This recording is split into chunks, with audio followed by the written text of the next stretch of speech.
Good evening, everybody, and welcome to JWA's Post Quarantine Book Talks. I'm Judith Rosenbaum of the Jewish Women's Archive. I am very happy to be back here with you tonight for the second of our summer series. If you're new to JWA and to our quarantine book talks, thank you for joining us. And if you've been with us for months, welcome back. We are so glad to have you here with us. Please introduce yourselves in the chat box. Make sure to chat to panelists and attendees. We love to know who's with us. And also, throughout the program, please put your questions in the chat as well, and I will be sure to bring them into the community. We are delighted to be able to continue offering this program and growing the JWA community. And I particularly want to say that tonight's Quarantine Book Talk is made possible by a generous donation from Olivia Cohen Cutler. Thank you, Olivia, for making this possible. If anyone else is interested in sponsoring a Quarantine Book Talk, please be in touch with us at JWA. We are excited for this partnership opportunity. Before I introduce our featured author for this evening and we begin our conversation, I want to say a few words about JWA for those who may not know the fullness of our work yet. We are a digital archive that expands the Jewish narrative by documenting and sharing Jewish women's stories. We take an intersectional approach to Jewish history and culture because we believe that uncovering the diversity of our stories helps us understand the world we live in and create a stronger and more just future. The Quarantine Book Talks are just one aspect of JWA's work, and I hope you will check out jwa.org to explore the full range of projects and resources that we offer. I am delighted to welcome tonight's speaker. Annelise Heinz is an assistant professor of history at the University of Oregon, where she teaches courses on women's history, gender and sexuality, ethnicity and immigration, and consumerism. She earned her doctorate at Stanford University and served as a faculty member at the University of Texas at Dallas. And before beginning graduate work, she lived in Southwest China, teaching English to graduate students at Yunnan University. And this is where she first learned how to play Mahjong before learning to play American Mahjong in San Francisco. She recently published Mahjong, a Chinese game and the making of modern American culture, which of course is our topic of conversation tonight. Welcome, Dr. Heinz. So glad to have you here with us.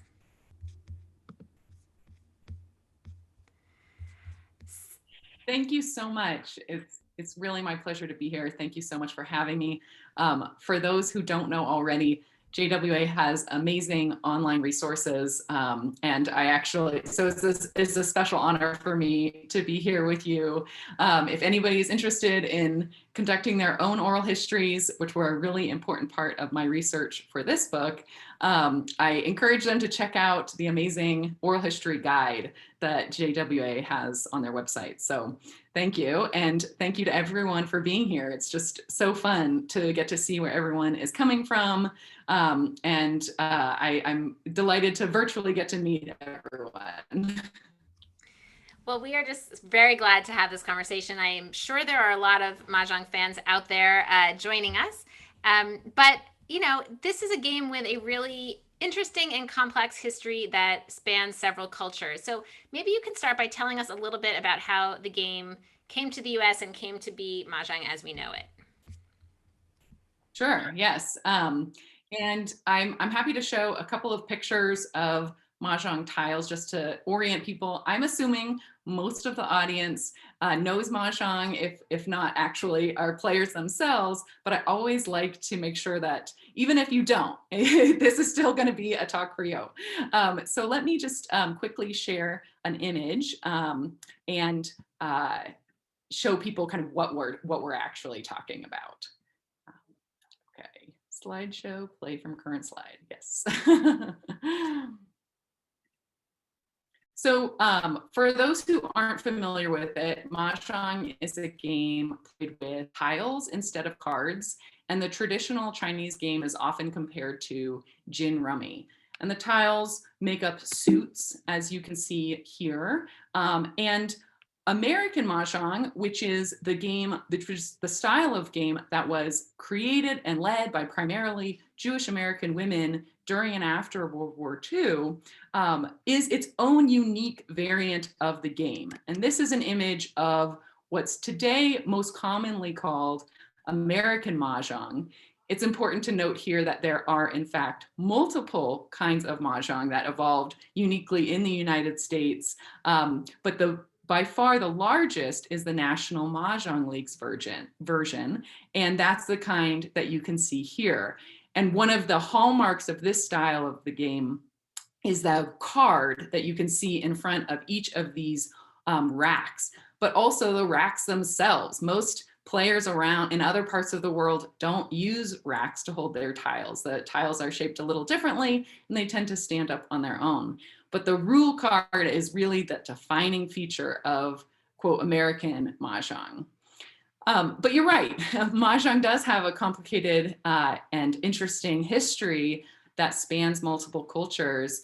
And it was, unlike what many people have heard, it's not an ancient game. It's actually a fairly modern game that evolved in the mid to late 1800s in the area around Shanghai in China.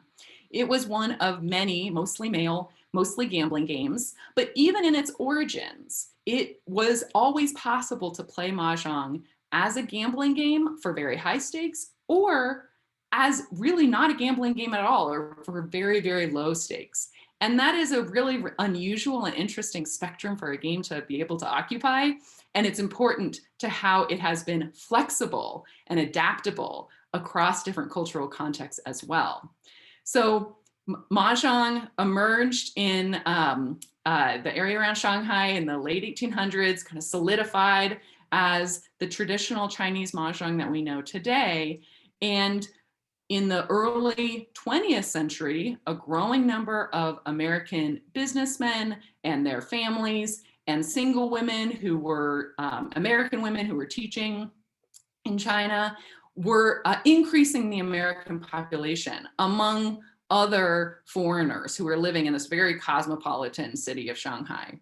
And a Standard Oil business representative named Joseph Park Babcock was not the only person in this story of bringing Mahjong to the United States, but in many ways he was the most influential in this early history. So in the 1910s, he learns this game from Chinese associates because he actually was unusual for a lot of Americans living and a lot of Westerners living in China at the time. And he learns this game, changes it slightly, helps popularize it among Americans living in Shanghai in these social clubs. And he thinks this could be a big hit in the United States. So he and his business associates and his wife, Norma, market it intentionally to an American audience in the early 1920s. And it becomes this enormous national and soon international fad. And this moment, the early 1920s, it's hard to overstate the popularity of what this fad was like at the time. And, I know that it's sort of dovetailed or was fed by an interest in Orientalism, really, an interest in Asian culture at the time. What was that about? What was the appeal of that? How did that work culturally? Yeah, so this is where there is a real tension. In the early 1920s, there had already been a few decades by this point of well-established anti-Chinese sentiment, especially on the West Coast, but also nationally, that led to the restriction and what's called the Chinese Exclusion Act. So immigration restrictions that first targeted Chinese immigrants, and then in the 1920s, it was actually a period of increased xenophobia and immigration restrictions, particularly targeting Eastern Europeans, especially Jewish immigrants, and Asian immigrants more broadly. And yet, here we have this moment where an enormous market for this Chinese game, this explicitly Chinese game, emerges. And therein lies a lot of explanation about race and culture and consumerism in modern American culture. So to share my screen again, I'll show you an image of what many white women, socialites, matrons would dress up as in Chinese costume to actually play this game. And you can see this. So this is a Los Angeles socialite, printed her image, printed in the newspaper. This was common all over the country. It was advertised very much explicitly as an exotic Chinese game. And it allowed women, including this Vanderbilt daughter who's dressed up as a flower representing one of the flower tiles of Mahjong in the Mahjong ballet of the 1920s, and middle-class housewives, people who would have read this article from the Atlanta newspaper in Georgia, talking about how Chinese parties are, quote, all the rage. And it really, you can see in this image itself kind of mishmash of all these different, often very stereotyped representations of Chinese culture and Chinese consumables, right? Food, things that you would put up in your house, costumes, or approximations of what people imagined Chinese costumes might look like. At the same time, there was many of the marketers emphasized that this was a game that was an ancient royal game, which was not true. Again, this is a pretty modern game, but it was an ancient modern royal game associated with the Chinese elite. Now, alongside all of these negative stereotypes of Chinese people and Chinese culture, also existed positive stereotypes of ancient Chinese culture, that they were this paragons of earlier civilization.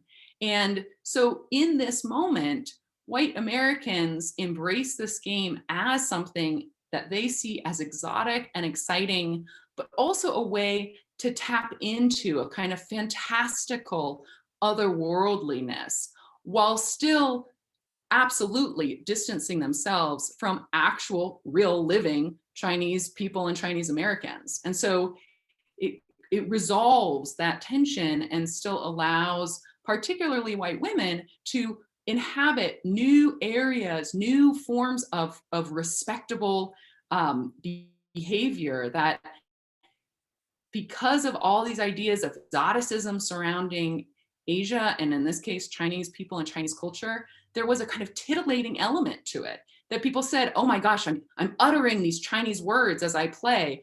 And in this era of the Jazz Age and the flapper, Mahjong becomes one part of navigating these new cultural boundaries that really intertwine race and gender and sexuality together. It's such an interesting and ongoing just cultural function, right? That we take certain things that are other and try them on, and it's a way of both playing around with something exotic and also like distancing ourselves from it, because if it's a costume, then it's obviously not who you are, right? So there's all these ways where you can play with something, and we see that in culture today too. There are lots of ways that people, cross racial and cultural bounds and kind of co-opt things in order to play with identities that they actually don't want to be close to in real life, but they want to kind of try on and differentiate themselves from at the same time. Mm-hmm. Yes, and the 1920s was a time that you see that in ways that are, as you're saying, continuing and in some ways more familiar to us now, particularly through mass consumer goods, an emerging market of cosmetics. There are all these mass-produced fashions. These are newly accessible, and in fact, newly possible to produce at the time. And so you see the ways in which these industries also promote themselves and build markets through primarily targeting white consumers through these kinds of promises of access to a cosmopolitanism that's beyond, again, part of this idea of modern America emerging on the world stage. Right. And in terms of that consumerism, you mentioned that it was primarily women who were playing, at least at a certain point. So how did and why did Mahjong become a women's game? Right. Yes. This really predates the National Mahjong League and what they would create for Jewish American women's culture after World War II. The feminization of Mahjong in American culture really happens in the 1920s when, again, this is a fad that the president and first lady Harding are playing, Hollywood celebrities are playing it, small town newspapers in Nebraska and the Pacific Northwest are talking about it. Again, this is really a massive fad, and people across racial lines are also playing it. This is not only a white consumer, it's not only white women, and it's not only elite Americans, but that is the marketing image that gets so strongly attached to it. And that helps promote a sense of particularly an elite association in the 1920s fad. The feminization of Mahjong relates to some of that marketing. Again, primary consumers for families and for themselves being perceived as, often accurately perceived as, women in the early 20th century, but also because of the ways that race and gender are intertwined, really, there's no reason that Mahjong would have become seen as a women's game in the United States, except for the ways in which Asian culture was seen as feminine.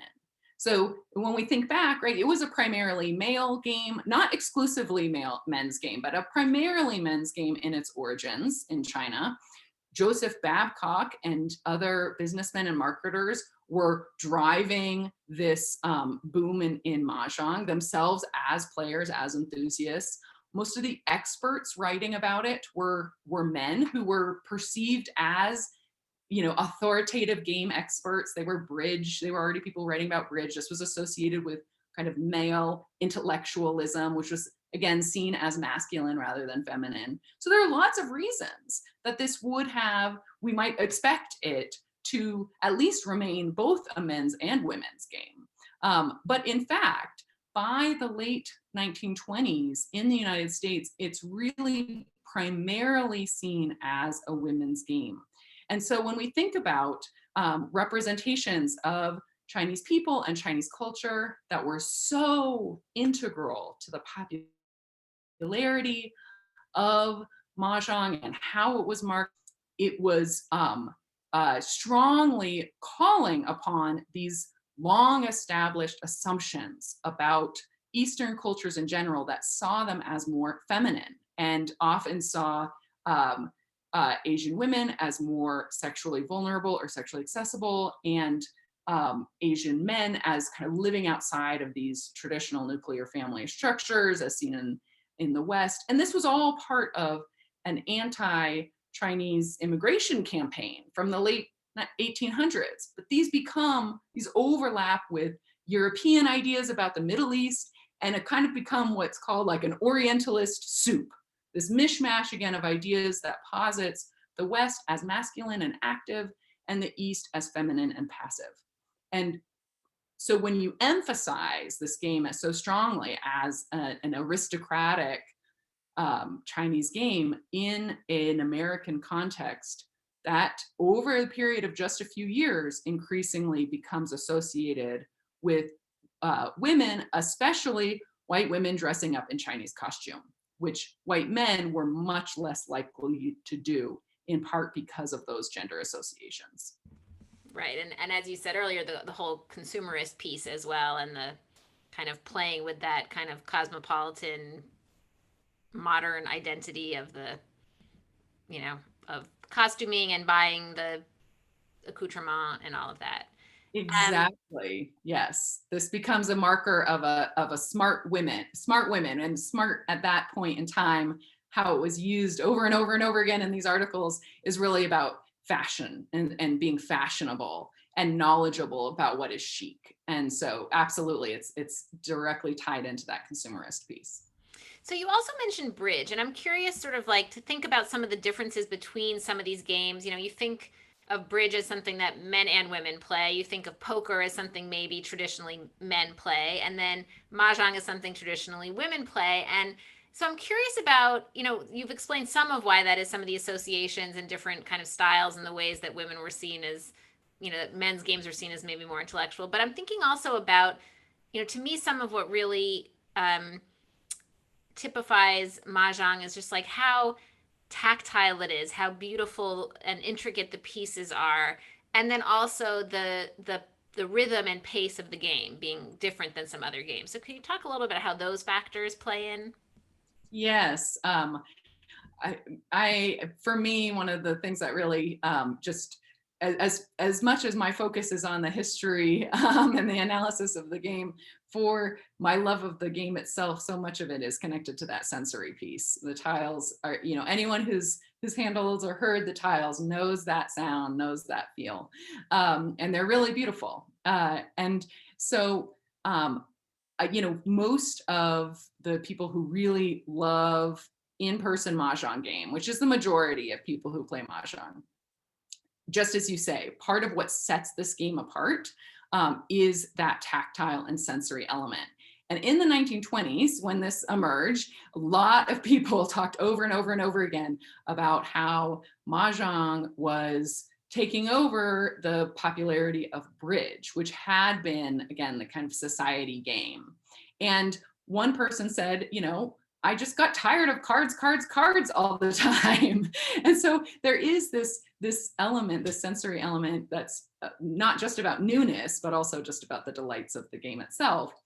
And it is, so in contrast to bridge in particular, but also many other games, it is an individual game. So you're not having that same kind of pressured interaction with a partner who's depending on you. And that also then opens up more space for this to become, over time, in some contexts, a primarily women's game where friends are playing with each other as part of female communities who may also be married to men, or probably married to men, as opposed to oftentimes couples would play card games together. And so men and women would play with their spouses. Certainly men play bridge with men and women with women, but that is certainly an important part of that culture, that kind of partnered element.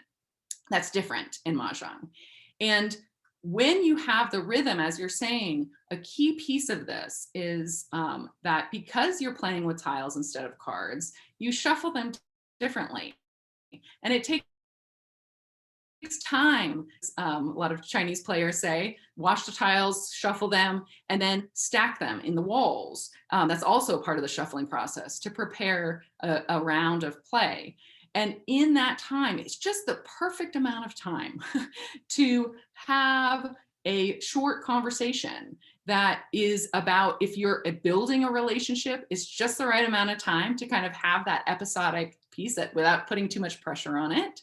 If you're connecting with a grandparent, right, or across generational or language differences, again, this is a good amount of time. If you're playing with people who you have played with for 50 years, and these are some of the closest people in your life, this is a deepening of those relationships in each of those little breaks. And it does create a certain kind of rhythm that, in combination with female community, especially if it's people who are sharing a particular time in life, like motherhood of young children, it became a really powerful time to actually connect and build those relationships and feel like you weren't alone. And that's true in a lot of different contexts, depending on the specifics of who's connecting over these games. Right. So it builds the rhythm and the kind of space it allows enables a certain kind of relationship to develop around it. And it occurs to me that there's so much kind of accident that needs to happen. The nature of the game and the timing and the alignment of cultural interests and then also, I want to move on to the question of how this became a Jewish game, kind of the alignment with trends that were happening in American Jewish mobility and all of that kind of form this perfect storm that makes this the game that we know. So tell us a little bit about how and why Mahjong becomes a Jewish game. Well, although the roots are in the 1920s, I think it's important to note, again, this was like everybody was talking about this game in the 1920s. the key to the transition to it becoming a part of Jewish American women's culture, and eventually to actually creating a whole new strand of the game out of these patterns of play, is the National Mahjong League. And they are founded in the late 1930s by a group of primarily Jewish women in the New York area. And I'll pull up an image of the board in its early years to kind of give some faces here to who I'm talking about. Let me just pull that up. While you're doing that, I'll just say I remember watching the movie The Joy Luck Club, and I didn't know anything about Mahjong. I don't think I understood that movie when I saw it. I think I was possibly a teenager, but I remember it just caught my ear because there's at one point so much of the movie and happens over over a Mahjong table, and they say like, oh, that's Jewish Mahjong, not Chinese Mahjong. And I was like, oh, like there's a Jewish Mahjong. Like I just didn't know anything about it really. And anyway, thinking about it as like something that there is a particular Jewish Mahjong game. That movie is so influential in really bringing Mahjong back into the forefront of American culture in a lot of ways. And I've spoken to a number of Jewish Americans who were not connected to it through their family or didn't grow up around it. Again, a lot of times Mahjong play actually kind of skips a generation. The baby boomers were less likely to pick it up at the time, although now that's changing in retirement years. But a number of people I've spoken with are like, what? That connects to me and my family, and definitely raised awareness of Jewish Americans' connection to the game as well. So this is the league in one of its early years, and the most influential leader of this group in terms of setting the patterns of play that would become the National Mahjong League's game is Dorothy Meyerson. And so she's the one highlighted here. But she collaborated with a number of other members of the National Mahjong League, and their vision was really to bring back into national popularity by standardizing it. So part of what happened over the 1920s, in part because you have all these competing marketers, is there's a ton of little different variations that spring up, and people fight over which one is the real one and which one's authoritative and quote authentic. And so it fractures the game. And in the league said, we want to standardize this and in Dorothy Meyerson's words, streamline some of it. So they further reduce some of the rules around scoring, but it's still not yet the kind of National Mahjong League's game or quote American Mahjong that we know today. Over about 25 years, they change different elements. They're responding to feedback from their membership, and many of their membership were playing canasta. And canasta uses jokers. And so people wanted to be using joker tiles. They resulted in a ton of experimentation, but eventually the joker tiles that are part of American Mahjong is because of this period of experimentation with the National Mahjong League. So that solidifies in the early 1960s. But in that time period, although the league's vision was that this was really, again, they're trying to bring it back into national popularity, what happens is because this was primarily Jewish women leading this and sending out the call to their networks, it increasingly becomes it spreads along Jewish women's personal and philanthropic and recreational networks. And so part of what's happening in this moment, as you referenced in terms of this larger historical context, is that after World War II, so although the League begins in the late 1930s, and they are growing during the war years, even as people are, spending their energies on the war effort, they're starting to donate their revenues towards patriotic causes, and that's encouraging the spread.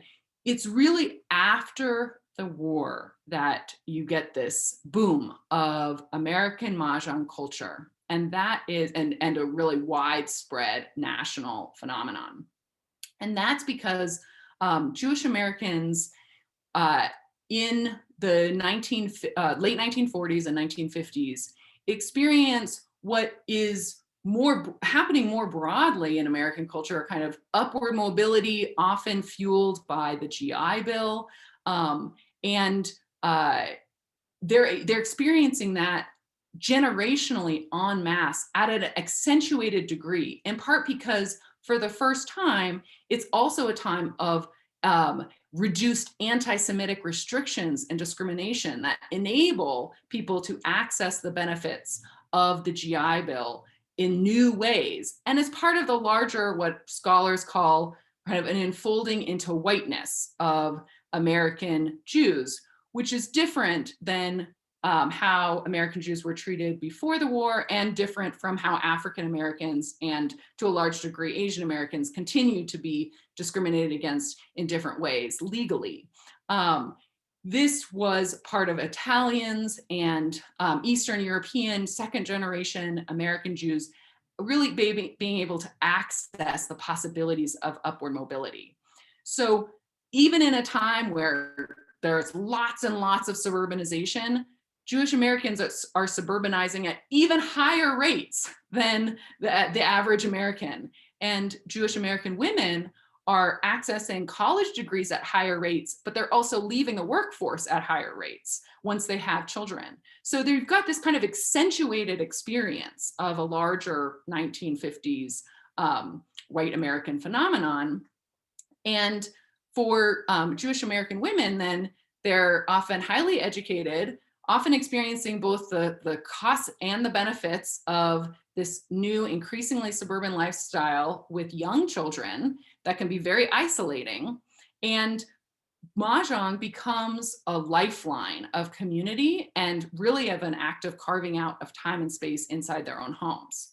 But the way that actually happens is because also Jewish Americans are developing particular leisure centers and leisure cultures, most influentially the Catskill Mountains of upstate New York, but also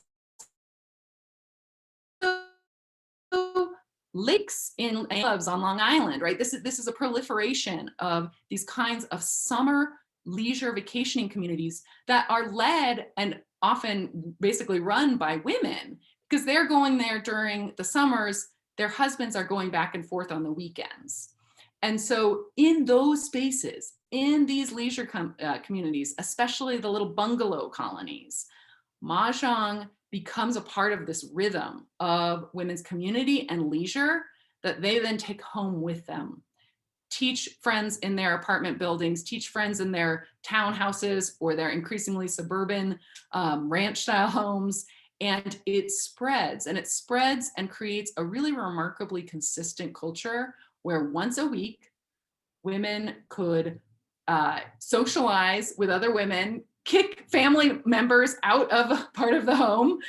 This was a mixed experience for the other family members, but a lot of people really remember falling asleep listening to that sound of the tiles and their mother's laughter and feeling like, wow, my mom actually has a life outside of our home.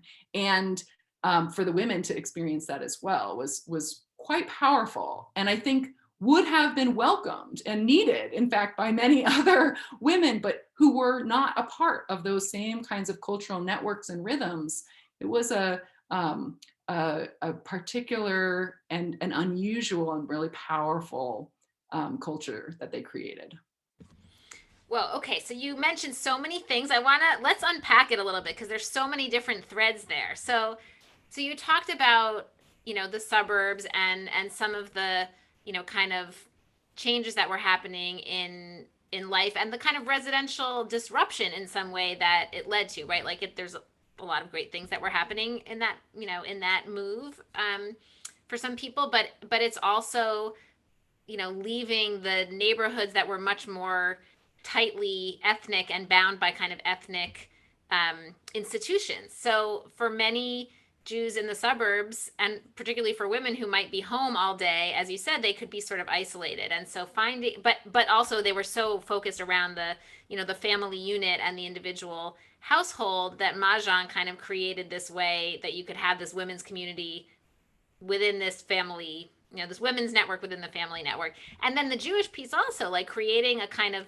new forms of ethnic associations that weren't religious, right? They weren't bound by traditional religious institutions, but became this kind of secular form that, but that would bring Jews together as Jews, even if they weren't doing like Jewish things, except insofar that it became something Jewish. It was very interesting. We did JWA did a podcast episode on Mahjong a few years ago, and we focused the episode around a Mahjong group that's been meeting for many, many years in a suburb of DC.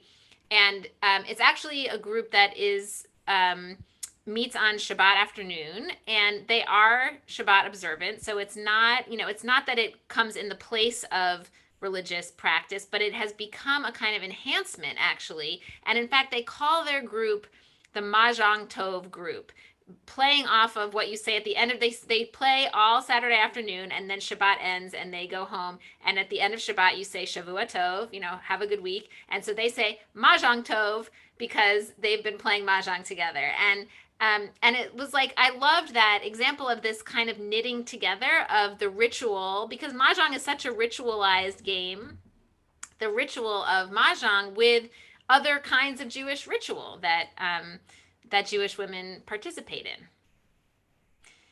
Absolutely, yes. I think, and it's interesting because I interviewed a lot of people, as I mentioned, conducted a lot of oral histories with people who I so appreciate, were so generous to share their memories and their time with me. And it was primarily Jewish women who I was interviewing, because that was the kind of source base for that part of the book. And these sources really didn't exist other places, right? Mahjong, in part because it's been seen as women's culture, hasn't been seen as important to archive. That's changing now. I'm very happy to say that's changing. But it didn't exist, and a lot of this historical record didn't exist before. So people have, just as there are as many individual relationships to Judaism, to Jewish identity, to secular and religious, their Jewish identity, so too does that relate to how people I spoke with felt about Mahjong being considered, American Mahjong being considered a Jewish game. For some people, absolutely. I heard over and over again people say, this is our game. This was a really valuable and meaningful ethnic marker when it was, it marked a Jewish community, it marked Jewish space. And even when primarily Italian women who were in these same kind of white ethnic neighborhoods were invited in, it was because they were invited in to a primarily Jewish space. And I also spoke with people who said, I hate people calling it Jewish Mahjong. And in part because, again, of this feeling like I don't want to be pigeonholed. I don't want this to become part of an ethnic stereotype. And that relates also to how Mahjong kind of becomes weaponized in this creation of a negative Jewish mother stereotype in the late 1960s in particular. And, I talk about how Philip Roth played quite a role. He wasn't the only one, but he played an important role in really solidifying this as a negative stereotype attached to particularly middle-class Jewish mothers. And so there's, for a lot of people, right, that's very sensitive. And so there's a wide range of individual kind of relationships to this feeling of, well, no, this is a game for everybody, or I don't want to be pigeonholed, to also, no, this is our game. And this is something that brings us all together.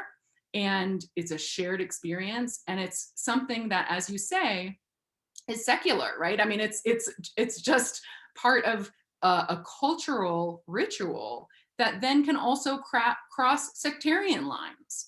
And so it is something that really feels like genuinely can tie us all together as part of this shared identity. That's not about the specifics of,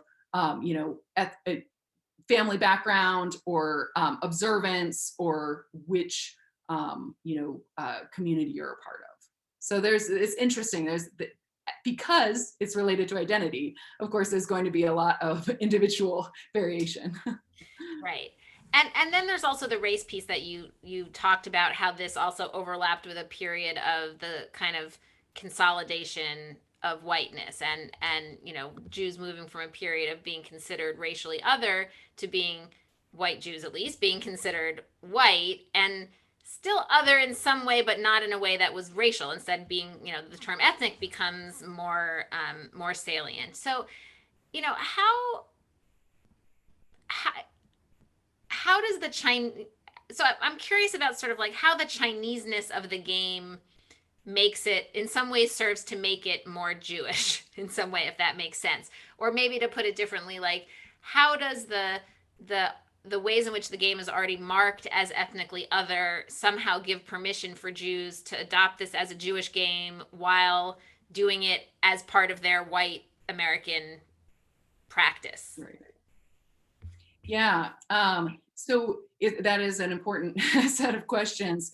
And, I really tried to ask those questions of my historical evidence with feeling like this could go multiple different directions, right? And I think one way that, as we saw in the 1920s, as there are many other examples that exist as well, kind of adopting something that is so marked with a racial other can be a way of also distancing oneself from that otherness.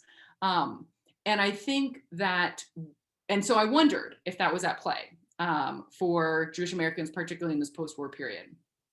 And I think that may have been one element. However, what I honestly saw in the sources is, I think in some ways the opposite, that because it was a time of so much basically assimilation into whiteness in all these material ways, right? That it is, again, Jewish Americans are participating in an increasingly suburban upward mobility at rates even higher than the national average, even among WASPs, basically, white Anglo-Saxon Protestants. And so there is this, and at the same time, because of, as you're saying, the national conversation around race and anti-Semitism has shifted dramatically during this period.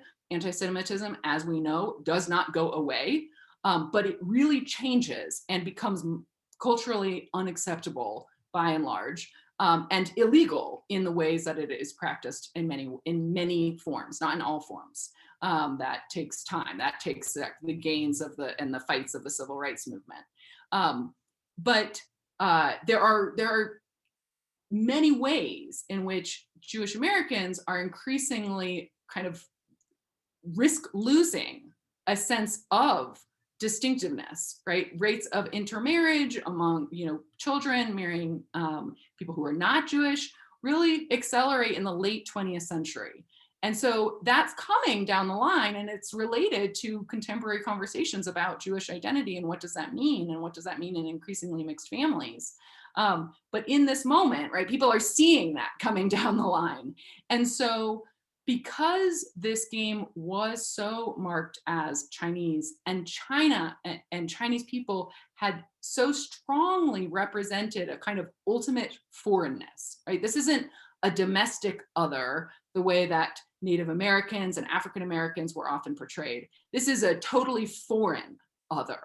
And so it's, again, in these exaggerated, stereotyped differences, it represents a kind of total foreignness that I think was appealing in some very subtle, unremarked upon way. Nobody said this at the time. Nobody was talking about that. But I think it meant something that, along with going to Chinese restaurants on Christmas and Chinese restaurants sometimes on Sundays, right? There is a shared exclusion from Christian norms, and a sense of here is what, so I call it a triangulation, right? There's a sense of otherness, not through a connection to the old country, or this kind of assimilation piece, but actually then something that's entirely different becomes a way to differentiate just a little. Not in any way that's really threatening upward mobility, right? But and notably, right, anti-Blackness has a particularly strong place in American culture. This isn't that. This is a tapping into a sense of a foreign other that is, again, a kind of becomes increasingly a sense of distinctiveness in a time of increased assimilation, and can actually then increasingly mark space with the sound and the noise of the tile. It itself becomes a way to really mark a space as participants in this shared ritual. And contributing to American culture with this kind of distinctiveness, right? Sort of creating this whole new American form of the game. I want to get back to that question about leisure, that, and you talked about, you mentioned Philip Roth and the Jewish mother, and kind of some of the ways, you talked earlier a little bit about how the way that suburban life was organized, there was, more leisure time, that leisure was more domestic, and Mahjong allowed women to both create a space for themselves within the home, playing the game in the home, but also to leave the home to go play at other people's homes. But I'm curious about that, the kind of relationship of Mahjong to domesticity and to motherhood, and and that image of Roth has a very negative Jewish mother depiction that is very much wrapped up in Mahjong, among other things. And then you have other, and there's other sort of criticisms of Jewish women playing Mahjong. Can you talk a little bit about some of how that played out, and some of the ambivalence that was captured in that debate as well? Yeah. So I think that there's ambivalence kind of from both aspects, right? So there were voices like Roth's that were really angrily pushing back on this kind of idea of women taking up more space inside the home, right? This sense of, pushing husbands and kids out, making demands on them, asking them, having them help set up the table, or not being able to eat the special food until the other women had eaten it, right? There's pushback against, like, this is self-absorption and taking up more space. But then there's also pushback from a feminist perspective, particularly in the 1970s, saying this is so wrapped up in all of these traps that women are kind of pushed into. And I had one woman say, when I was growing up, the last things I wanted to do, the things I swore I would never do, were A, play Mahjong, and B, go to Miami. And this was for her really a part of this idea of what it meant to be a suburban housewife, and she didn't want to do that. And so, feminist critique also rightly perceives that these were really temporary spaces that women were able to create, and it was very much constrained within the kind of domestic obligations and rhythms that structured their lives. And at the same time, we also had some later feminist voices saying, I think that, this is inspiring for me, because what I saw was my mother having a sense of self and life outside of us, and really understanding her as a full person, and seeing her create that space in those female relationships. And that was important for understanding themselves later on as feminist. So you really, because of this way that it is both inside and outside domesticity and post-war culture, you have this complicated pushback at the time, and also in hindsight. Yeah, in some ways it reminds me of that question about identity and race. It's like, people want to ask, like, is it was Mahjong subverting domesticity, or were women trapped by it, right? Or was the race element sort of a way of identifying with the other or rejecting the other? And the answer, of course, always is yes. Oh, it's all of those things, and it's always more complicated than we want maybe to be able to compartmentalize these questions and answer them definitively, but it's identity is really really complicated, and the way that culture plays out is really really complicated and really fascinating, and has these kinds of waves, right? Also, like, it can be different things at different moments. And that brings me to a question about what we see happening now, which is this kind of revival of Mahjong. And maybe some of the women who, if you had interviewed them, 30 years ago, might have said, I would never play Mahjong, and now find themselves loving it and putting together really interesting groups to play. So talk a little bit about the kind of renaissance, and also what, if anything, is different in the game in the 21st century. Yeah, great question. Yes, we are definitely living through a Mahjong renaissance. And there are strong continuities in the ways that it connects with people's heritage and identity, and now also generational transfer, especially for Asian Americans. And here I'm talking about Filipino Americans, Japanese Americans, Chinese Americans, Vietnamese Americans, and Jewish Americans. Now, especially again, with the more recent history with the game, there are now multiple generations playing it and passing down their sets. And at the same time, there are, because as you're saying, a lot of this renaissance is also being led by a retiring generation of baby boomers, many of whom had rejected it in an earlier part of their life, either as youthful rebellion or because of the ways also that domestic life really changed in the 1970s, 80s, 90s to today, right? There's much more likelihood that both parents are working outside the home, much more intensive parenting philosophies. There's a lot of things that are different. And that created also both less need and also less space for things like mother's leisure. But increasingly then, as people are retiring and going and creating new communities, right? It's again a process of uprooting and upheaval.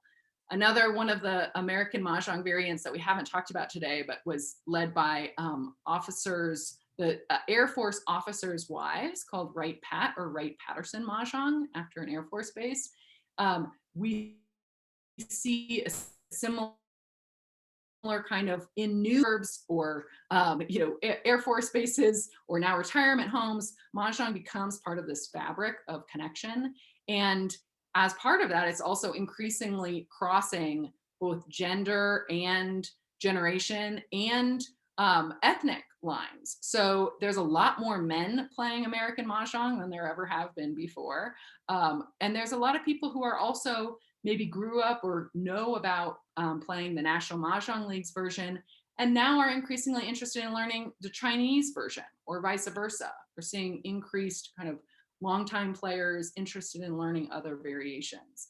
And so there's many ways in which we're also seeing a kind of diversification of Mahjong.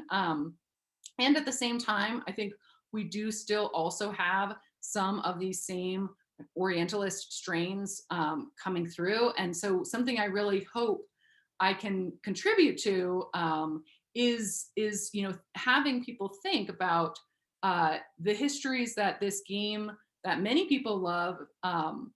What are those histories that still connect to it in positive ways and in negative ways? And what are ways that stereotypes about Asian culture and Asian people are still attached in some ways to Mahjong culture and creep in through representation and just a lack of awareness. And so I think that that's another aspect of this history that we want to pay close attention to.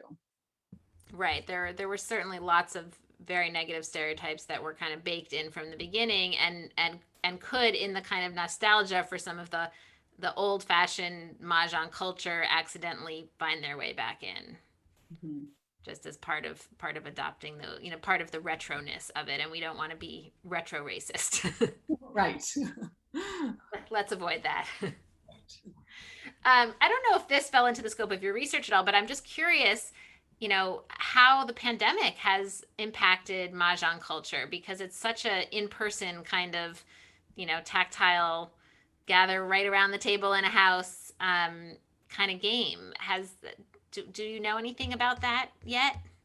Yeah, I mean, I think this is something that we'll know more as historians, right? We will know more once we're a little farther away from it. But certainly, people adapted to the realities of being remote in a wide variety of ways, and this was a major topic of conversation in some of the online Facebook groups, and uh, it was really interesting. I heard one person say that so people tried sometimes to connect with their regular groups over the computer, and they would meet at there was a growth in online companies and spaces that you could play Mahjong together, and you could arrange to meet people at a certain time. But even then, you miss, as you're saying, the sensory and tactile aspect.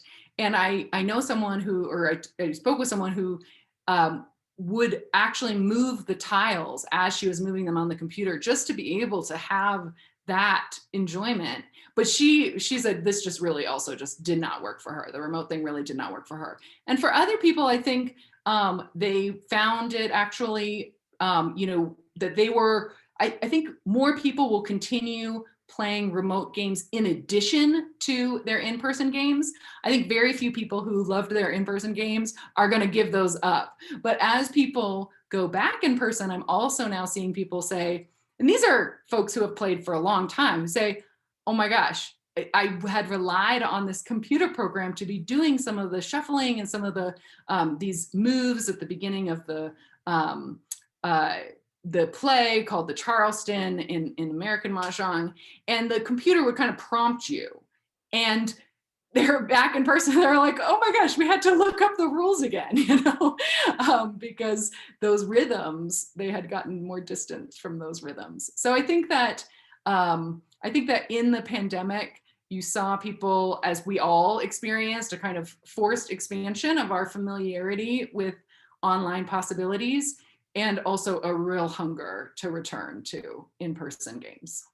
Right. And I'm seeing some of that in the chat, that there are a number of people, and some of these, I'll repeat these because some of them have only come to panelists, but a lot of people saying that they or their friends have been playing on Zoom or on something called, where was that? realmahjong.com or something like that. And,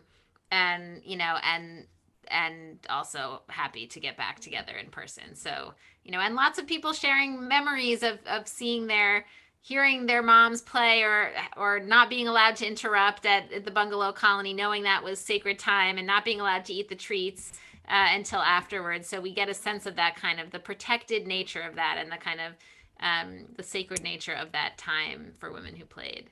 So I love to see those memories, and I know that there are so many